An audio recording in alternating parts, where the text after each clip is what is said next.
everyone, my name is Alexandra and this is Travel Light Conversations with Friends of the Heart.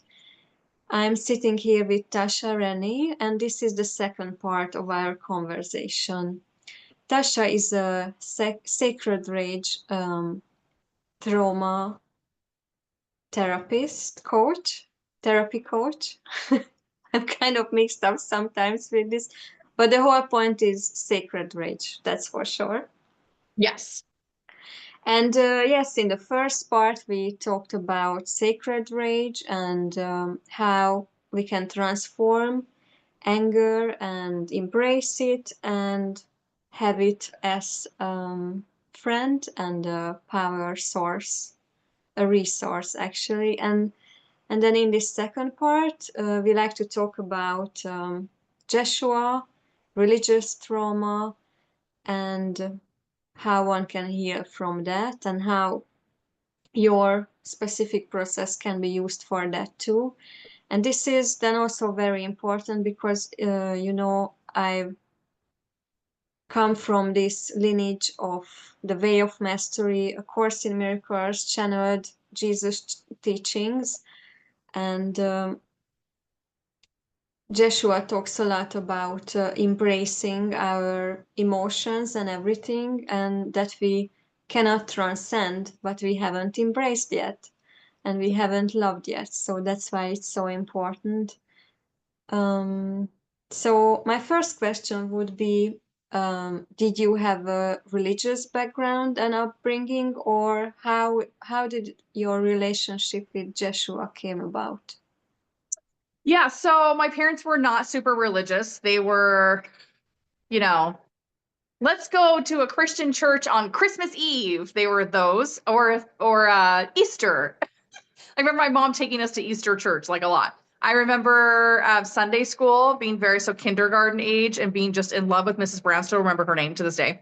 And in love with my Sunday school teacher. I always had great experiences when I did go to church. I thought it was a really beautiful, peaceful place to go. A lot of people have a lot of religion trauma. I don't really have that because my parents weren't strict about it. You know what I mean? It was more just like, believe what you want and we're going to go and experience. So when we did go, it was great. My parents did try to put us in church for like a really committed time. Like they really tried to and it was short-lived because my parents just didn't ever resonate like really religiously. I just laughed because they really did try. And I remember having I was like a teenager. So we had like a teenage beach trip that we did. It was one of my favorite memories ever. So I don't really have a lot of religious trauma. God, I've felt close to. Jesus, I have never felt close to. I saw him as the guy that was hanging from a cross, all bloody and in hardly any clothes, and I just didn't understand the concept of God giving him up to die. I didn't understand him dying for our sins. I hate that fucking word. It never connected to me, so I was really confused about him. Now, on top of that, I also was not able to watch anything where he was being crucified. Like my whole body I would start to cry, and I could not watch him in pain like that. In fact, even now, if I talk about it, it makes me emotional. And I never really understood why, because I didn't really have a connection to him. But yeah, so I connected to Jesus only really about 3 years ago. Ayanla Vazant, I think I'm saying her name finally correctly. She had she's also a minister. She's a speaker. She's a very famous speaker. And she also was a minister. Didn't know she was a minister, but she was.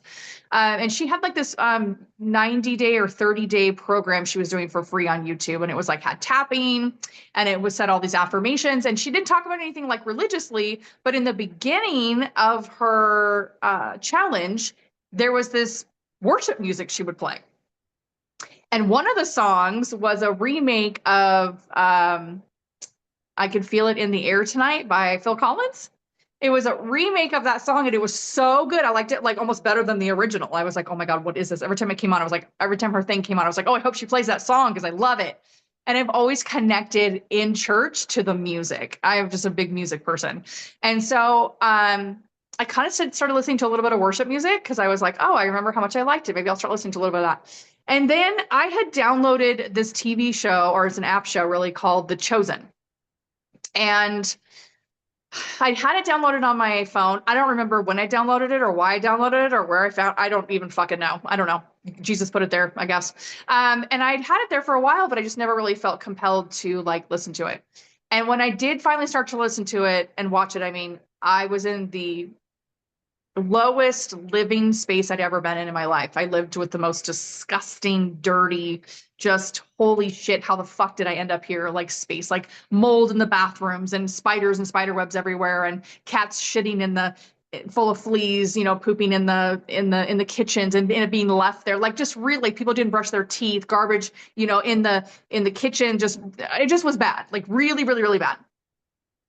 And I didn't have any money and it was either that or go homeless. And so I started to watch that show because I was like trying to find anything that spoke to me, you know. Um, and it's interesting because I'm just remembering just now, right before I started watching that TV show, and I tell you what happened with that. I, of course, was still at a space where I was super aware of like something's going on in my life because why the fuck am I here? And then I realized I had this conversation with God, and I had realized that I was there because that was what I thought I deserved. And that makes me emotional too, because I don't believe that anymore. But that I felt so like awful about myself and my life. That was what I felt like I deserved. I deserved to be living in squalor and living in filth. And when I realized that, I was like, instantly changed my fucking like. I was like, oh hell no. And I like said an apology out loud and I was like, look, I am sorry. I recognize I did this to my damn self. I get it. I did it to my fucking self. I get it. But you know what? I'm not fucking believing that to be my truth anymore. Get me the fuck out of here. And from that moment on, I kind of was in this like space of like fighting with my mind. You know, my mind would go into these old thought patterns of like, well, this is what you deserve and blah, blah, blah, like a self-talk, right? And then I'd have to turn it around and go, nope, I know God's going to take care of me. God's bigger than this shit. I'm going to fucking get out of here. I don't know how it's going to happen, but I'm going to fucking find a way and I'm going to get out of here. And I just got into like really a lot of my sacred rage too, of like this thing of like, I'm not giving up in believing that there's something else for me. So anyway, so shortly after that, I just realized this is all tied together. That was interesting. Must have made space, right, for God to make me more compelled to watch The Chosen. That's really how it's coming to me. So I started watching this fucking amazing show, and Jonathan Rumi, who plays Jesus, is most definitely channeling fucking Jesus, and Dallas Jenkins, who is the creator, is most definitely channeling Jesus. Okay, like full blown. He starts talking and I feel like he's talking to me. And people are saying this about The Chosen. They're all, a lot of people talk about how it's the typical story of Jesus, right? It's a typical story of him, but the cinematography, the actors, these little tiny tweaks that Dallas has been, you know, crucified for really by the Christian community, because some of the things don't exactly happen in the Bible. But they're little tiny tweaks that you wouldn't know about unless you knew the story first. You know, but he's channeling Jesus. He doesn't say these. This is what I'm picking up. He's channeling Jesus, so he's going to do whatever his heart, Jesus, is telling him to fucking do, right?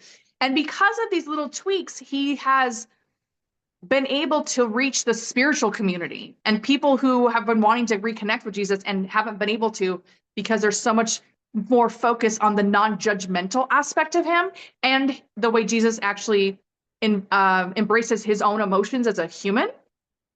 There is some anger in there. He gets angry in some of that. He definitely weeps. He definitely has, you know, emotions. He's not just this like, you know, whatever. And he talks about how, you know, you're supposed to be worshiping him, not in a church. Like he literally fucking says that. The loaves and fishes scene, it's all people coming together, right? From different backgrounds, different colors, different belief systems to listen to him. His only thing is you follow me. He wasn't a fucking Christian. Motherfucking Christian. He didn't follow no fucking religion. He was just listening to fucking God. So anyways, I'm really passionate about that. But anyway, so I start, and the whole story behind like the healer being crucified, you know, like Jesus is the ultimate fucking everything. He is God incarnate. We're all God incarnate, but he was like probably the most concentrated God incarnate, right, on this planet ever. And he was not listened to and he was not believed. He was fucking crucified. He got turned against by somebody who was extremely close to him. The chosen, his disciples, they saw his teachings, they saw what he had done, they knew what he stood for, they knew how amazing he was, and they still fucked up. They still didn't trust him. They still questioned him. They got the brunt of the most pain being closest to him, because there were times when Jesus was not enveloping them and holding their hand and doing all the things, because he was out talking and preaching and teaching and helping somebody else. And there's a scene in there where Simon, who becomes Peter, Simon's wife has a miscarriage, and Simon and his wife are both confused as to, like, why did we walk with Jesus? Why did that happen to us? There's another scene where a man is crippled, and Jesus is healing all the people, but he's not healing his dude. He's not healing one of his disciples. And him and the disciple have a fucking conversation that will blow your fucking mind, that will give you so many answers as to why you suffer and somebody else doesn't suffer, and so on and so on. And I'm not going to tell you the fucking answer to that one, because I want people to go out and watch it themselves, because it is so fucking amazing. The walking on water scene, where literally Simon, again, that whole season, by the way, is Simon really doubting everything. Even though he walks with Jesus, he's doubting everything about him.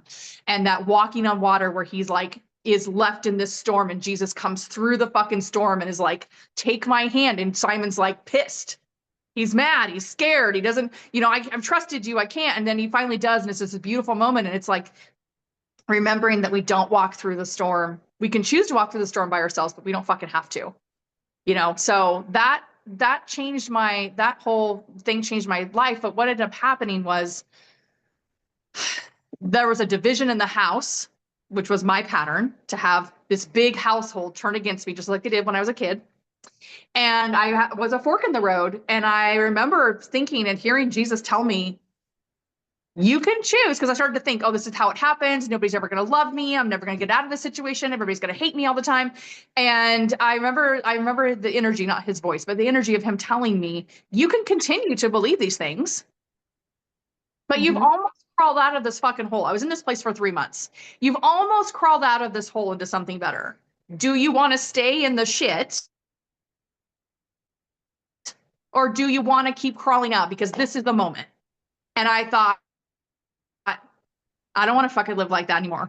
So I chose to believe there was nothing wrong with me, despite the whole house telling me there was, which is hard to do when you've got a majority of people telling you something and you have to stand on your own in that truth. And so then they started to treat me like pretty awful. There was 8 people living there, all of us, like 8 of us total. And I was told that I had to do the dishes for everybody. And we all ate 3 times a day, and the dishes were piled up to everything. And if I didn't do the dishes, then I would have to pay $800 a month to live there, when nobody was paying even $1, because they were living off the government. And instead of being shitty about that, I used that cleaning opportunity to put on those fucking headphones and listen to fucking worship music. And I fucking sang, and I fucking was happy. And, doesn't that irritate some people's demons?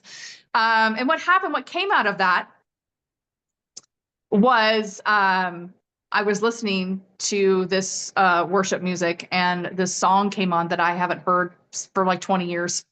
And as the song came on, somebody had messaged me off of a Craigslist ad that I'd put up about things that I was looking for. Now, let me just tell you briefly, to live with me is a fucking chore, okay? And there was like this long shit of like what I do, what I can't have. I'm an HSP, highly sensitive person. So there's all kinds of like smells, all kinds of shit, right? And this woman writes me, and she says to me, so a couple of things happened. She says to me, I almost didn't write you because I thought you weren't real. Because every single thing on your what you're asking for is what I'm looking for in a roommate. So there's that reminder to always put out what you need, right? Because you will match up with people and situations that will fucking match that with you, right? Then on top of that, this woman was offering her master bedroom, which was huge, bathroom inside of it. I was sharing a bathroom with 8 people, okay? I had a bathroom inside of all to myself. It was only $700 a month, including utilities, no deposit. The minimum amount to find a room for rent, even back 3 years ago, was like around $1,200 to $1,300 a month for that situation. That's insane. Okay, insane. When I walked into her house, over her mantle, it said, maybe screaming fuck will help. She had she had a present that was sitting over to the side that said, and the wrapping paper said, fa la la la la la fuck. She had a coffee mug that had the word fuck on it. We're both Aries. Both our mothers are fucking Virgos. I mean, just weird shit. Okay. That just was like, wow, Miracle. from believing. Look what came from me just believing I'd be supported. You know, I'm in a similar situation currently, and I love telling the story right now in my current situation of being once again, you know, into the unknown and where money's going to come from and all the things. Just being reminded that, like, if you just put your faith in Jesus, if this is what you believe in, and in God to take care of you, and remember that they're bigger than anything bigger than your bank account, bigger than your suffering, bigger than anything you don't understand, you will just be put into the most beautiful fucking like situations like ever, you know? And he's been while I believe in like 10% of the Bible, he is my biggest guide. I pray to him every morning. I talk to him on and off throughout the whole fucking day. I just listen to worship music every single day. It's how I worship him. I consult him for everything. I ask him to come into my heart every single day. And I'm just, yeah, he's my everything. Wow, it's so great for you that you could kind of skip the religious Jesus, go right into the heart of him. Because Yeah. for me, the process was, you know, I grew up in a Catholic school and had to go to church and, you know, all the rules and asking questions from the priest, but they got angry for all the questions and all that. Yeah. For me, I guess in the depth of my heart, the prayer was just show me who the real Jesus is. So, and then the Ooh, what a answer was, powerful question. Yeah. Woo. That's a powerful and question.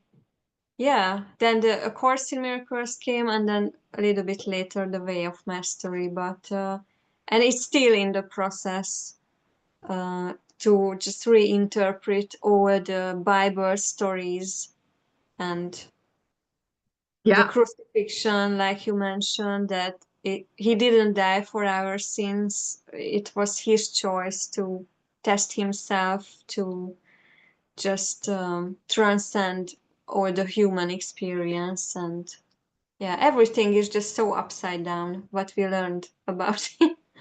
Yes.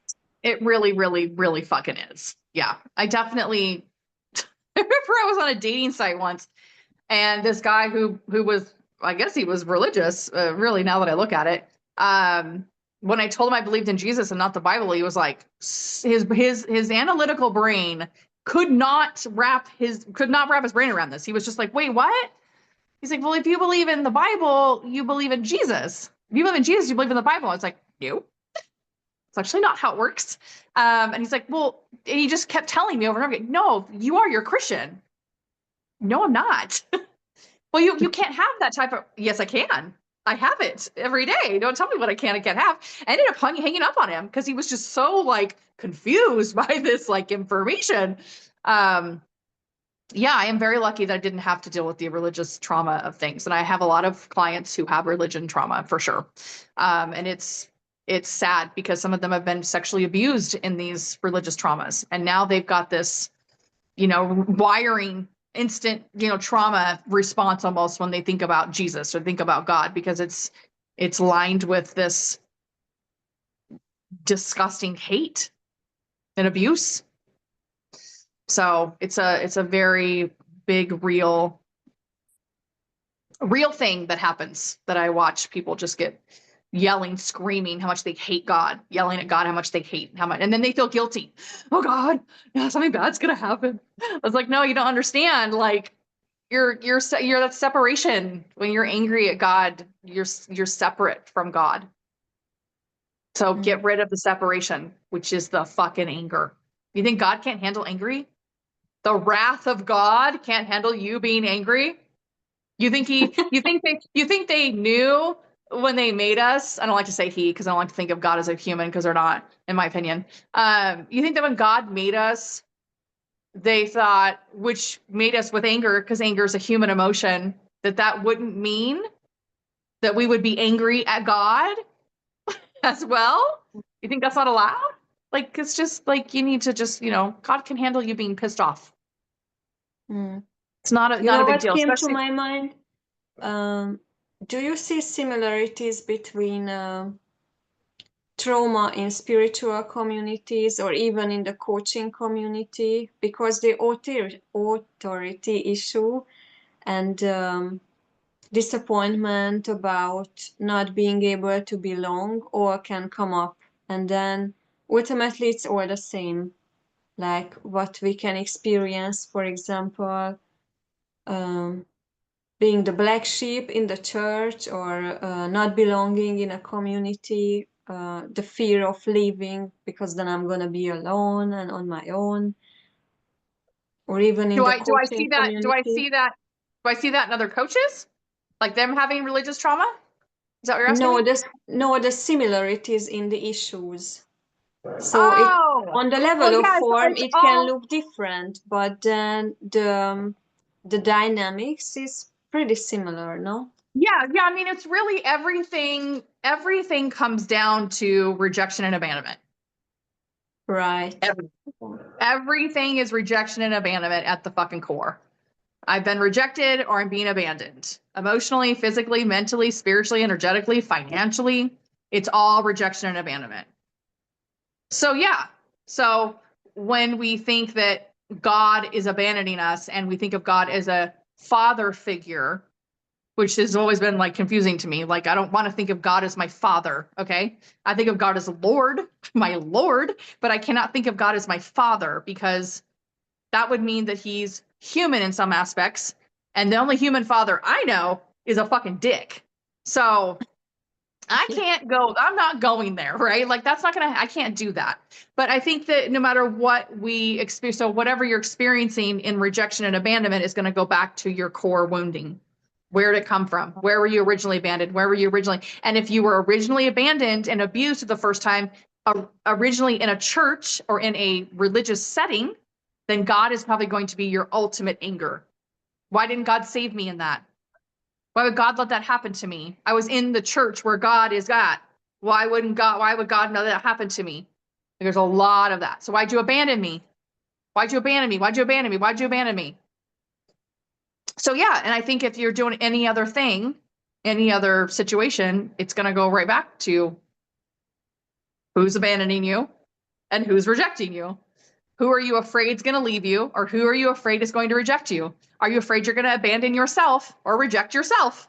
Like, where's the correlation? Where's the original shit coming from? So then we are projecting all the time onto an authority figure, whether that's a God, whether it's Jesus, or Yeah. whether a coach, or whether it's a guru, Oh, or I see what you're whatever. saying now. Yes, I see what you're saying now. I'm so sorry. Yes, girl. Now I see. I hear you. Sorry. Now I'm following. Yes. So it's the same shit. It's the same anger. It's the same. It's like, again, asking, like, if you have an issue with God abandoning you, you're probably going to have an issue with any fucking authority figure. If you have an issue with your father abandoning you, how many times did I have a male fucking like boss in my 20s that I would just butt heads with? And why was it always the fucking boss that treated me like my fucking dad did? I mean, it was just weird. It was like, Jesus Christ. Like, I look back now and it's clear as day as to what was happening. But it's like, in the moment, I was being rejected and abandonment and criticized and all these things that my father had made me do, and I was being picked on, and I was in a room where he was doing what I told you my fathers do. He was lecturing me. And I just blew up one day and was like, fuck you. And I fucking left. Because I couldn't handle it anymore. And I was basically at home. Right. So now, again, like you were talking about, like, and now I was in that position again where I just stuck myself back at home again. The situation where I said the whole house divided against me. I was back home again. Jesus had to pull me out of that. Couldn't do that on my own. I mean, I did do it on my own because he gave me a choice. We have free will. You're going to use your free will to follow, or to stay and you're in the shit you're still in. You know? And for me, for example, that's why I don't really enjoy anymore to be in really in real communities where there is this um, guru student, there is this power dynamics, and then it's really hard to stay really authentic, because that's my experience, at least, that at some point, to belong, I have to give up myself, what's true Yes. for me, and then we have to really face whether we can be on our own and really trust that people can come and go in our lives, and there are periods of spending more time alone and all that stuff, and that can be pretty hard sometimes. Yeah. Yeah. I mean, I find that I can't be led by like the thought of, I hired a coach last year and it ended up exactly like I thought it was going to end up like. It just didn't work. I can't be led by somebody else because God leads me and Jesus leads me. Now, I've told them a million times, you want to lead me to somebody, to hire somebody? Let's do it. But it feels, ugh, it doesn't feel right to me. I don't need to be led by somebody else. I don't need to hire you and give you my money to teach me to do something that I don't feel like I'm resonating with. Like, I don't need that. I couldn't find myself in some religious community where there's a leader leading people. That wouldn't make sense to me. Like, I don't get Yeah. it. Yeah, it You was know? such a weird experience for me too, because I went to a course school, because I studied economy, and to do all this stuff I wanted a certificate here in Hungary, and I felt Yeah. so weird in the whole thing, and I just wanted to try it out, what it's all about, because that's when I found the coaching community, and yeah, it didn't resonate with me, but I could see the reason why I went into it, because it was again a period of not seeing where I would go, and I couldn't translate, for example, at that time, so I was kind of searching for another community or just something to be enthusiastic about. And then Yeah. I could see like what was the dynamics that led me back into a similar situation, but of course we can step out of it much faster than before. Yeah. And what Yeah. And was I it think for that you, like the reason why you hired that coach, and you went into a situation like this? because I wasn't able to get clients for my business. You know, my business is this expansive, incredible, amazing, life changing thing that is so incredible that you would think people would be lined up around the door to get work done by me because my results are every single time. My success rate is literally 100% with everybody I work with for 4 years. That's fucking unheard of.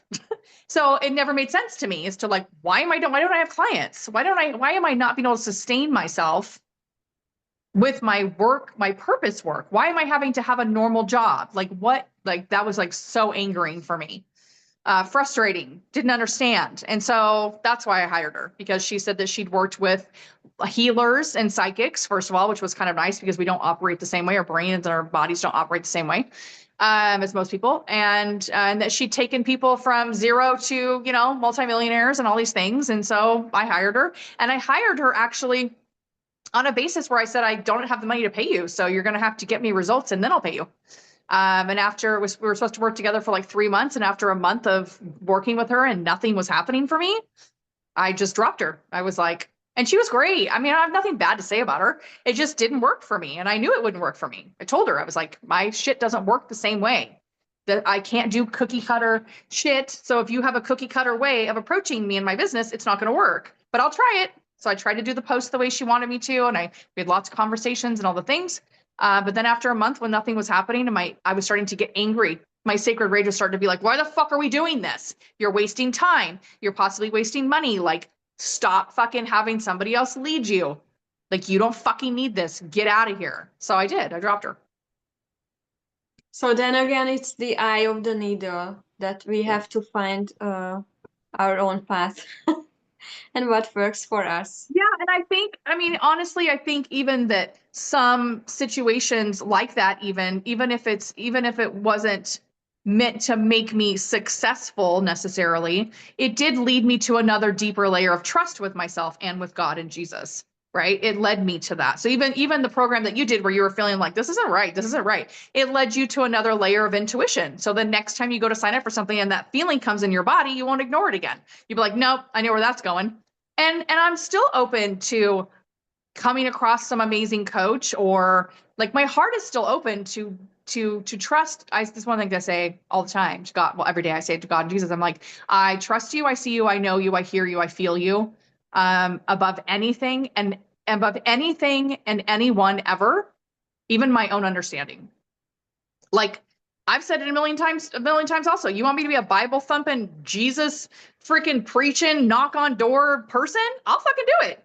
I will do anything you want me to do. I am not out here for myself. I'm out here for you. What do you want me to do for you today? What do you want? I don't want to do anything you don't want me to do, but you better give me the feeling of that's what I'm supposed to do, like you give Christians, because they all fucking have that. And while they may stay a slave to that, once their mind starts to open up and they start going, oh, this doesn't feel quite as right, you still give them the initial feeling that that's what they're supposed to do. So you better give that to me too. And I'm open to having that as well. So, a lot of people will say, no, that's not God speaking to you. That's not Jesus speaking to you. That's the devil. I don't believe in the devil, first of all. I don't believe there's some equal fucking entity running the underworld. Sorry. I believe there's darkness, there's evil, there's entities, there's all that kind of shit. But do I believe something's just as big as God or can make? No, absolutely not. But I do believe there's entities and people that possessions and all that stuff for sure. Anyways, I feel like that's it's again just the power of the yeah. mind. That if someone wants to believe in that, they are going to create it for themselves. Yes. Yep, you believe in something strong. And that's another thing that's always in the back of my head too, is like like sometimes my mind does go to this space of, if I didn't have the proof that I have, right, that God and Jesus exist for my own personal things, there is a part of me that's like, does the things happen that we want to happen when we pray to anything, right? Even people who believed in Aleister Crowley, who was basically, a version of the devil, really, honestly. Aleister Crowley really, and he just really took on a lot of darkness. And people worshiped him like he was embodying fucking, like he was like a Jesus, right? He was like the evil version of Jesus, right? In some aspects. And things worked for people. They manifested things. They had great lives. They had love. They had joy. They had happiness. They had all the things they wanted. And so sometimes I wonder if it's just like the belief in something else outside of ourselves to take care of us that really makes the things happen. Like I believe so strongly that Jesus will take care of me because I just believe it so strongly that I could say, I believe that tree out there is going to take care of me. That I would believe in that so strong that things would start happening because I believe in the tree. So yeah, I believe, I do believe that the power of belief is fucking everything. And I also have other things, that for me personally that I know are outside of that are not like, that are just different. But that does let me know, it does let me know that it's Jesus and God and it's not just a tree.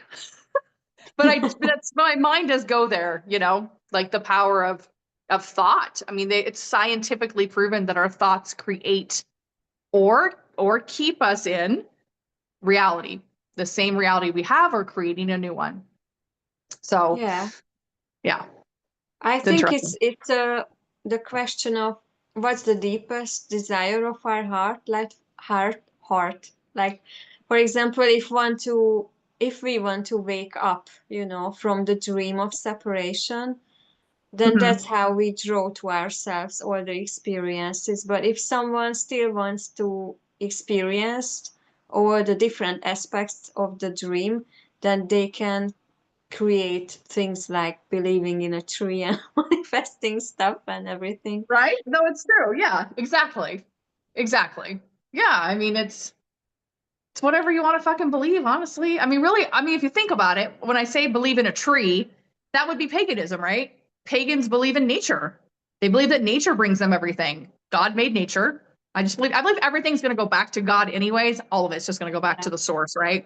But it's true. I mean, those people do believe that nature is what brings them all the things and supports them, and the energy of the earth, Mother Gaia, right? Like that's a thing. That's a real thing too. But yeah, just think of it as just whatever. We're not supposed to all believe the same shit. We're not all supposed to believe in God and Jesus. We're supposed to remember. We're supposed to remember who God and Jesus are. Do we all get to do that in this lifetime? No, because there's other things at play, you know? So that's why there's things like this. Hopefully it will help people to bring them back to a space of remembering, you know, hopefully. Yeah, and I love your conviction and certainty about your work. And I guess me inviting you was also a testament to that. You know, just a desire to support it in any way I can. I mean, you know, even if through me, like one, two, three new people get to you, that's beautiful, right? I mean, I don't have a Even huge platform, but you don't need like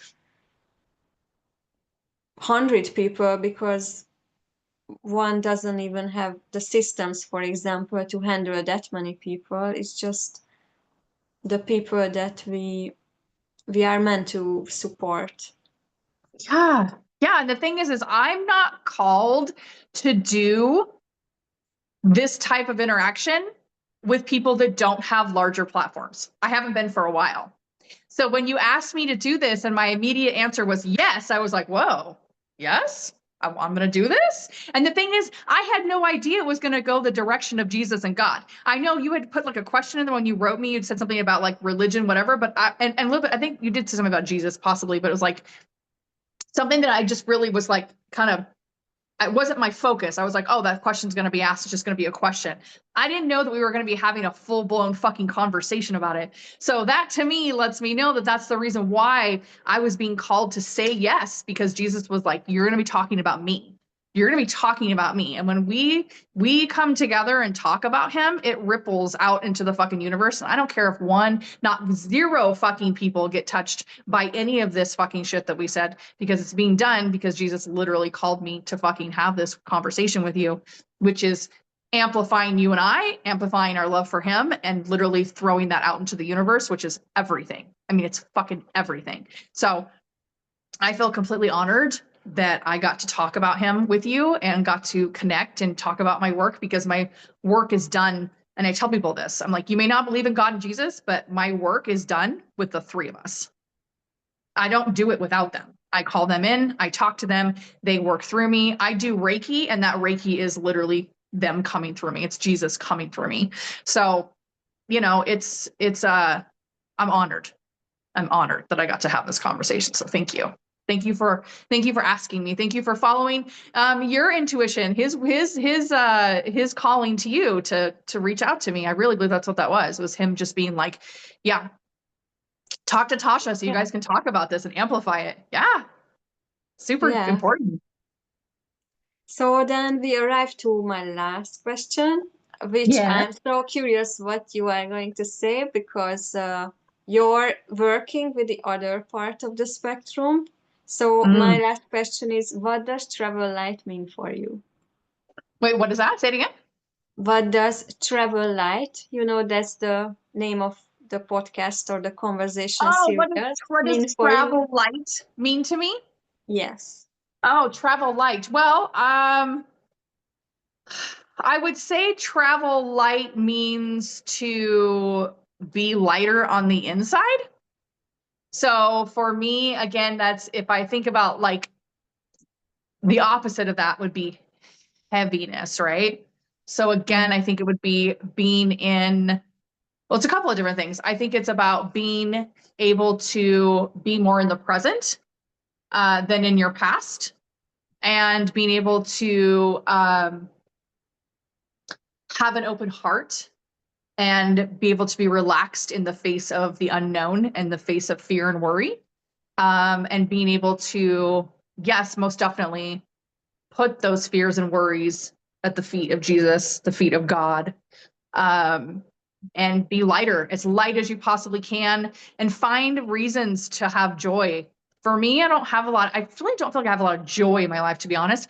But what I do find is like music. Again, music is fucking everything to me. So if I'm doing something, I'm listening to music, I'm listening to worship music, or listening to something else, I'm singing, like anything that brings you joy that really helps you to feel that. I feel like that feels like it's more of a lighter, you're traveling light. You're going through the world in this space of not being attached really to fucking anything, not being attached to the outcome, not being attached to I guess, especially your past, and their heavier things that come along with thing. Do your shadow work. Okay. Bring the shadows to the fucking light. Do that work. Well, even if it's not anger work, like anything that has to do with, it's just shadowing you. Oh, beautiful question. I didn't know that was the name of of the podcast. I love that. I love that a lot. Why did you name it that? Well, a new thing came in for me called this expression stacking meaning, which means that 3 years ago, before I traveled to Hawaii to a friend of mine, um, I received this message from, well, Joshua or Holy Spirit, or I like to call it my future self, which was travel light. And that meant that just pack one carry-on suitcase and not the other one. What's that called? The bigger The suitcase. carry-on? The carry-on that I took on with me on board, Uh-huh. but not an extra one. And when I had my link, that I had to get on another plane, then I very much needed that extra time that I could just board the plane and not have to switch the other suitcase, Right. because otherwise I just would have missed it. So and then anyway, I ended up not using half of my carry-on little suitcase either.